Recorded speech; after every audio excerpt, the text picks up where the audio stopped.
You speak about leaders in Africa. Do you think that SADC is playing in the role that it's supposed to play? There's no such a thing. SADC, there's no such a thing. AU, there's no such a thing. It's a group of old people who protect each other.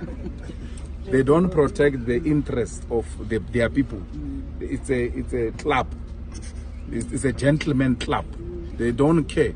They don't call each other out. So they are unable to say, you are wrong here, you are wrong there, and therefore this is how we need to fix it. And the way forward is that the youth must take politics serious. The youth must participate in politics. The youth must lead, because most young people have left politics into the hands of old people who have nothing to do with that. AU has got a plan called 2063. And those people won't be there in 2063. That's why they can say 2063. They won't take responsibility. So there is no such a thing as AU. This is a group of old men who serve their own interests and protect each other. Not my words. These are the words of Malema from South Africa. But then AU has been criticized by many leaders and many activists. Malema is one of them. One of them that we're also going to listen to his speech tonight is PLO Lumumba and Traore. But even before we listen to this, even before we listen to what these guys had to say about AU, it's good when we at least first understand what is AU, its origin, and its purpose. So stay with me even as I tackle this here today. Now, AU, or African Union, was formed in 2002 in South Africa after its predecessor OAU, that was Organization for African Unity. Its members, the members of AU, agreed that the main philosophy of OAU was to fight apartheid and fight for the decolonization of the African countries. But now, the 55 states of Africa decided that since most of them had gotten independence by that time, so they decided that we need to change the philosophy from working on decolonization and apartheid now to working on more integrated plans that was meant to focus on improving African unity, improving economic welfare of African states.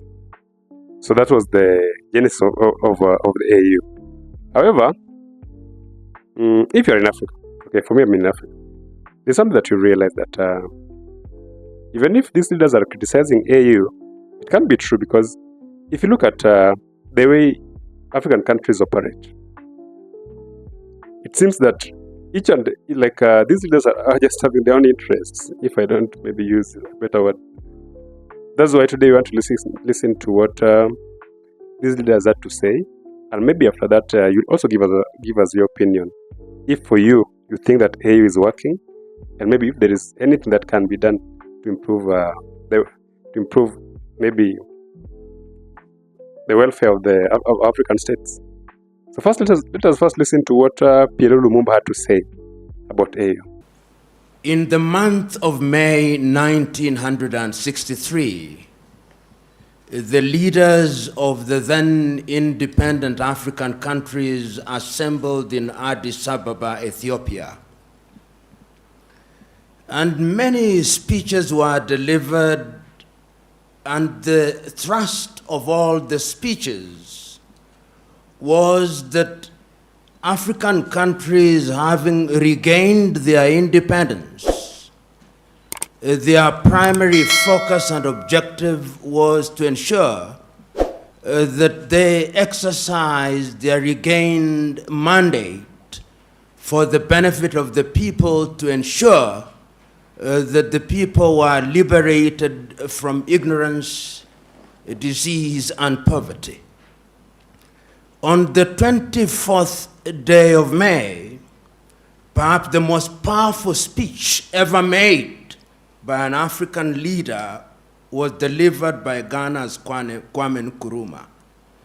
And he reminded the leaders who were present on that day about a number of things. One, he told them that not to delude themselves, that by regaining their independence, the erstwhile colonizer would recoil and remain inactive. That in fact, the erstwhile colonial master was going to be more pernicious, but in a very subtle way. Kwame Nkrumah was right.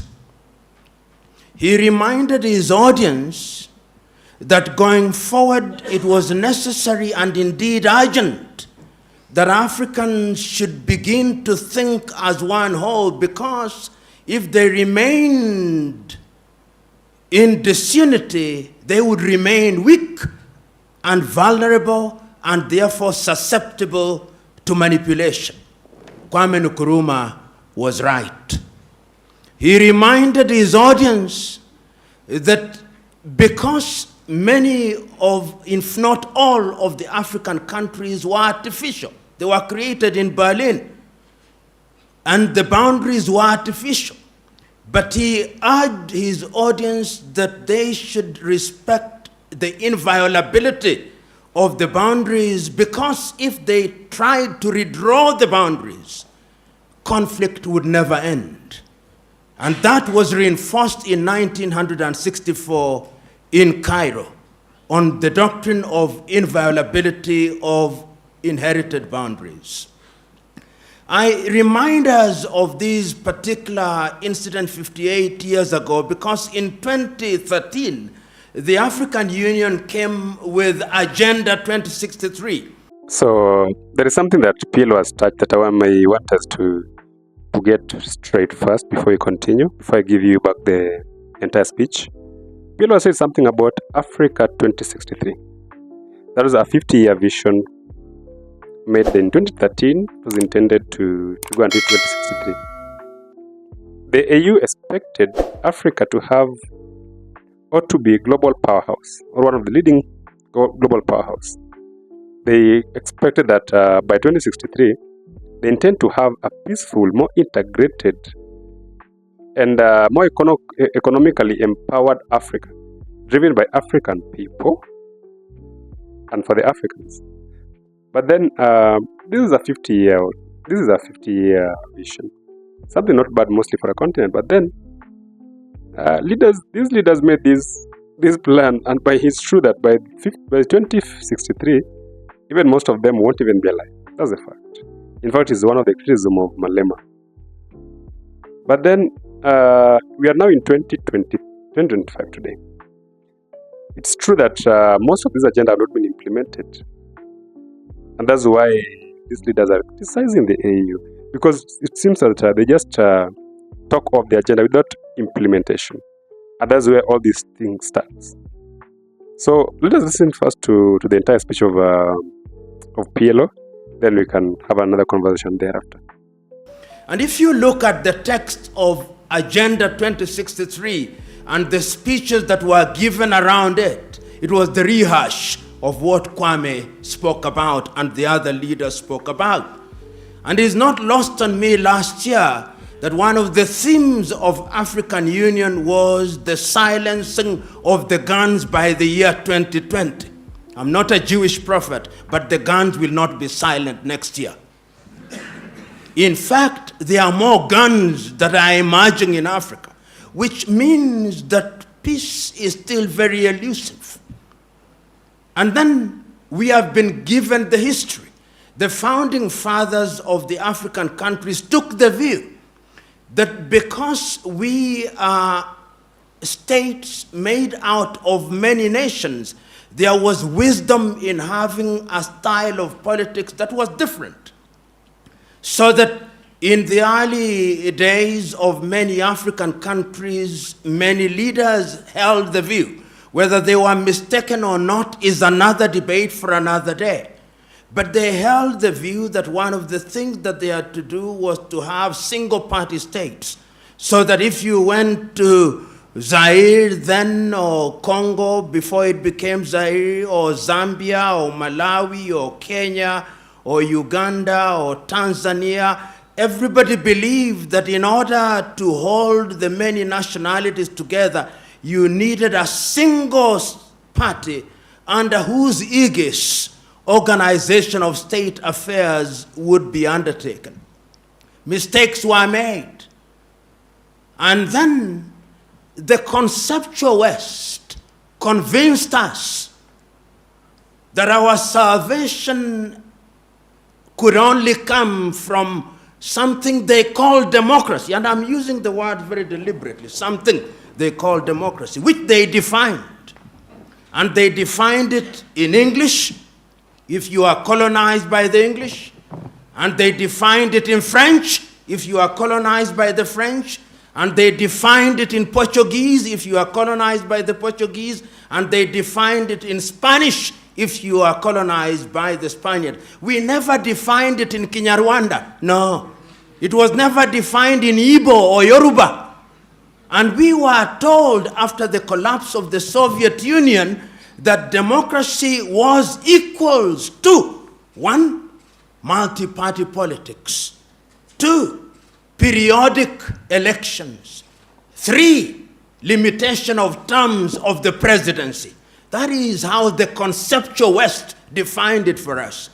And we who have had the advantage, if it is an advantage at all, of being educated in the West, there is a sense in which our thought processes are also confined by those definitions. However much we want to free ourselves, we find our default mode being how we were trained. So when we define democracy, we are also caught up in this box. Sometimes we tell ourselves to think outside of the box, but the true north of our thought processes still remains the box. We never think without the box. So when we talk about peace in Africa, and we talk about adversarial politics, we are not talking about anything that is African. The political party is not African. It is something that we inherited. You know, in the United Kingdom, they talk about the loyal opposition, loyal to the monarchy. Because there is a process. Permit me to say at this stage that Africa deals with diversity much better than Europe. Much better. If you look at your typical European nation, the Dutch is the Dutch, largely. The Swedes are the Swedes, largely. The Norwegians are the Norwegians, largely. The Finns are the Finns, largely.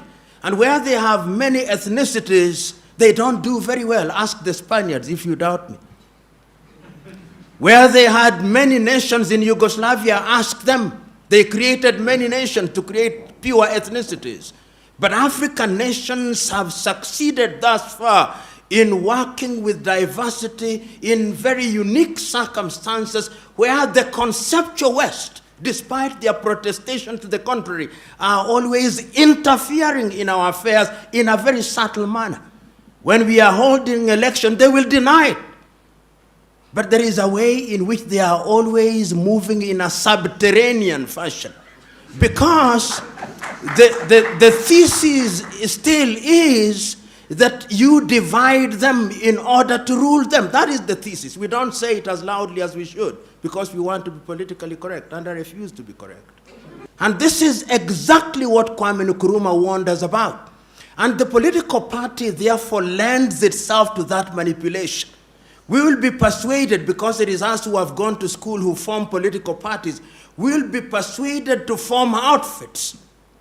And in many African countries, these outfits are formed on the basis of ethnic affiliation.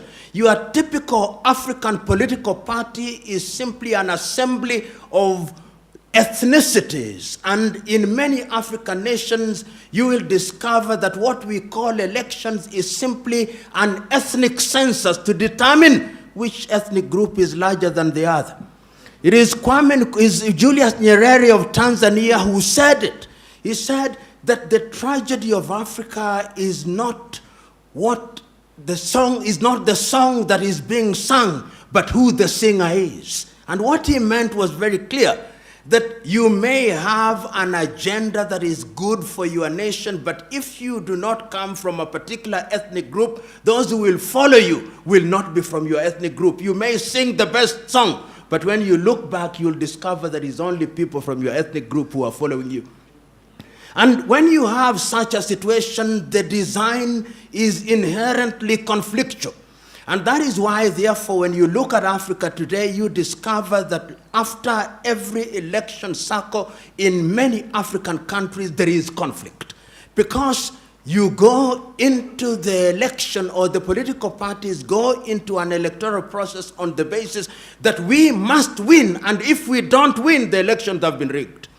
In other words, we place so much premium on the presidency, and you'll see in many African countries, entry into government is like winning a lottery. It is winning a lottery because it gives you access to resources. And therefore people claim the president. If you are in a country, you say, and one of your own means a son, they are normally sons.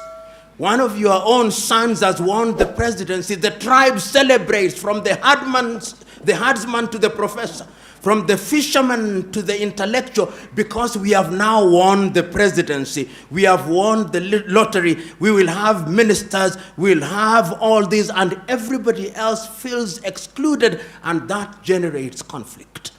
And we have seen it, whether if we don't see it in Gabon, we see it in Guinea-Bissau. If we don't see it in Guinea-Bissau, we see it in Kenya. If we don't see it in Kenya, we see it in South Sudan.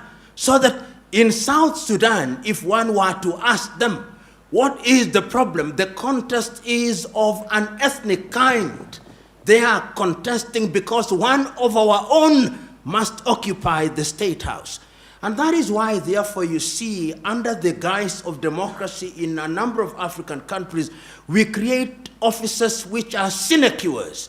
You will have a president, you'll have a deputy president, you'll have a second deputy president, you'll have a prime minister, first prime minister, first second prime, all those useless offices which make no sense, because you have to appoint people into those offices and give them a motorcade so that when they go to their villages, they look important. And the people own them as ours. People want to be included. In such a scenario, my verdict is, number one, Africa's long-term salvation demands that we avoid adversarial politics. Africa's salvation demands that we define for ourselves what democracy means. And you said it very correctly, Professor, and the good friend from the United Kingdom, very correctly. What people want is to participate. What people want is to have a government that is accountable. Many people in many African countries simply want food on the table. Many people in many African countries simply want to have access to health care. Many people simply want good education. Young men and women in Africa simply want opportunities for innovation and invention. And they want a government that creates an environment where that can be achieved. And therefore, in my view, I think that time has come that Africa must define herself. One of the problems that we have in Africa is that we do not define ourselves. And permit me to annoy you. In many African nations today, after every election, whether we like it or not, we have observers. And when the elections are being held, observers may come from Nigeria, from Kenya, from Uganda, but people are waiting. What did the European Union say? You know, this belief by us that the Europeans have a divine duty to tell us what to do, and we have a divine duty to accept to do what they say, is one of the problems that we have. And until the day that we liberate ourselves to decolonize our minds, in a manner of speaking, we are going to embrace the kind of politics that will only perpetuate conflict. Right now, as I move towards my conclusion, I simply want you to look at the map of Africa. And look at the map of Africa against the declaration that the guns must be silenced by 2020. And simply tell me, is there peace and calm in Niger? Is there peace and calm in Burkina Faso? Do you have peace and calm in Mali? Is it peaceful in Mauritania? Is it peaceful in Benin? Is it peaceful in Gabon? Is it peaceful in Cameroon? Is it peaceful in South Sudan? Is it peaceful in the Democratic Republic of Congo? Is it peaceful in Somalia? You look at the map of Africa and you look at that and you are being told through declarations that we are going to silence the guns in 2020. It's as if you are being told to go to Kigali, and meanwhile you have engaged a gear taking you to the Democratic Republic of Congo's border and you are on jet-like speed. This is why I think that it is incumbent upon us to remember one thing, that peace is not merely the absence of war. It is much deeper than that. That development is not building of skyscrapers in African cities, no. And that therefore, if we want to sustain peace and development, what we must look at are the human indices. I think the Bhutanese have got it right. What they call the gross national happiness index. These things that Europe tells us many useful things, but there are certainly useless things that they tell us. One of them is the thing called per capita income, that they take all the wealth, half of which is owned by 2 people, and then they divide it and say the per capita income is $800. And meanwhile, all other people are suffering. I'm submitting to us that time has come that we must define what development is. I want to go to a typical Rwandese village, and beyond peace, beyond the absence of war, I want to see peace at the dinner table.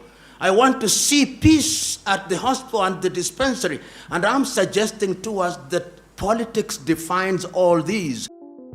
We want to see peace served at dinner table.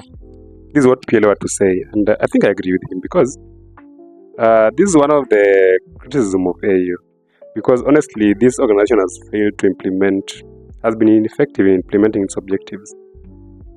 For instance, this organization, AU, to be honest with each other, it has failed to stop the coup and the terrorist attacks which are happening within its member states. Many African countries are at war right now. Sudan, DRC, Somalia, almost half of African, or a good majority of African countries are at war right now by their own people. Then what is then the role of the AU if they can't stop these wars? That's why I want to agree with even what Traore said, because he didn't see the reason why we should have AU. He was asking, what is the role of this organization if we still have wars in Africa? If we are still kind of dictated by other European countries. So listen to what he had to say. You will hear about the African Union. Yes, it exists. But what is the effect of the African Union in reality?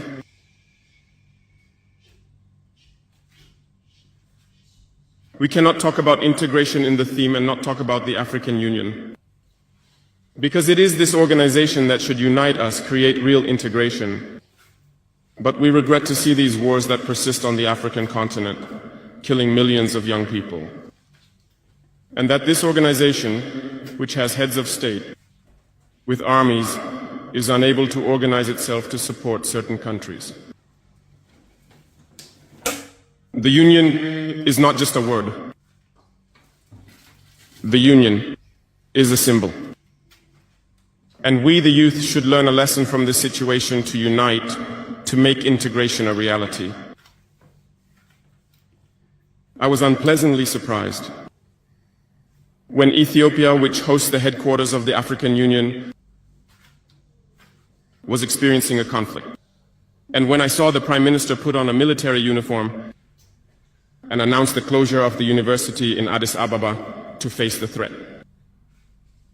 I did not see any action from the African Union to protect these headquarters. Most Western states saw Addis Ababa falling, packing up and leaving. Ethiopia fought, found an internal solution, and is living more or less in peace today. The children of Congo have been dying for years. Several other conflicts, such as in Sudan, exist on the continent. We would have liked to see the African Union generate the forces and all the necessary strategies to support these states so they can regain peace. For nearly 10 years, the Sahel has been the theater of international terrorism. But we see no support from these organizations to find a solution to this problem.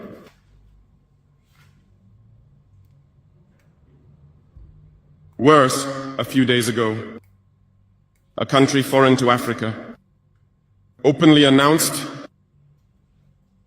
having supported and participated in a cowardly terrorist and barbaric attack against the forces of our confederation in Tinsawatan. The African Union did not utter a word to condemn this interference by a state outside of Africa in the internal affairs of our states.